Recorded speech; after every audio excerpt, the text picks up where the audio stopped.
15 বছর আগে বিডিআর সদর দপ্তর পিলখানায় বিদ্রোহী ঘটনার দায়ে করা মামলার আসামি বাহিনীটির উপ সহকারী পরিচালক এডি বীর মুক্তিযোদ্ধা মোহাম্মদ আব্দুর রহিমের কারাগারে মৃত্যুর ঘটনায় হত্যা মামলা দায়ের করা হয়েছে। এই মামলায় সাবেক প্রধানমন্ত্রী শেখ হাসিনা, সাবেক বিজিবি মহাপরিচালক ও সাবেক সেনাপ্রধান ব্রিগেডিয়ার জেনারেল আজিজ আহমেদ এবং পিলখানা বিদ্রোহ মামলার আইনজীবী মোশাররফ হোসেন কাজল সহ 11 জনের নাম উল্লেখ করা হয়েছে। রোববার 25শে আগস্ট ঢাকা মহানগর হাকিম মোহাম্মদ আখতারুজ্জামানের আদালতে মৃত আব্দুর রহিমের ছেলে অ্যাডভোকেট আব্দুল আজিজ মামলা করেন।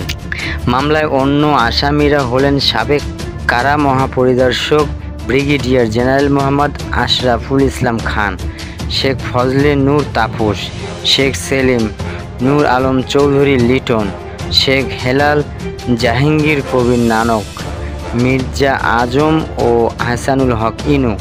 এছাড়াও অজ্ঞাতনামা আরও 200 জনকে আসামি করা হয়েছে। মামলায় বাদী উল্লেখ করেন, আওয়ামী লীগ সহ 14 দলীয় প্রধান শেখ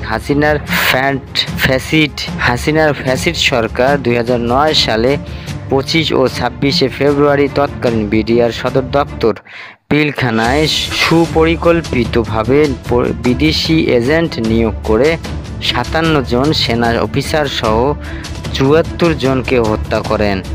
পরে বিডিআর বিদ্রোহী অভিযোগে চকবাজার থানায় হত্যা মামলা দায়ের করা হয়।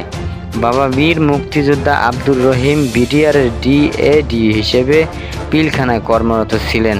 তাকেও বিডিআর বিদ্রোহী মামলায় আসামি করে আটক করা হয়। তিনি উল্লেখ করেন, তার বাবা আব্দুর রহিমকে 25 ফেব্রুয়ারি পিলখানার মধ্যে হত্যার চেষ্টা করে কয়েকজন, কিন্তু সাধারণ সৈনিকরা তার বাবাকে ভালোবাসতেন বিধায় তারা রক্ষা করেন। 2009 সালে জুলাই মাসের কোনো একদিন ডিএডি আব্দুর রহিমকে পিলখানায় ঢাকা সেক্টরের 2য় তলায় নিয়ে জেনারেল আজিজ ও আইনজীবী মোশাররফ হোসেন কাজল সহ আরও কয়েকজন পিলখানার ঘটনায় রাজসাক্ষী হতে বলেন। তাকে বিভিন্ন ধরনের প্রলোভ দেখিয়ে রাজসাক্ষী হয়ে মিথ্যা সাক্ষ্য দিতে বলেন। বাবা রাজি না হওয়ায় তাকে বিডিআর বিদ্রোহের মামলায় গ্রেপ্তার দেখিয়ে রিমান্ডে নেওয়া হয়। রিমান্ড শেষে ঢাকা কেন্দ্রীয় কারাগারে পাঠানো হয়।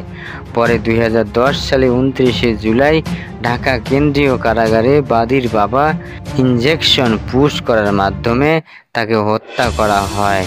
পরিকল্পিতভাবে আসামিরা তার বাবাকে হত্যা করেছে।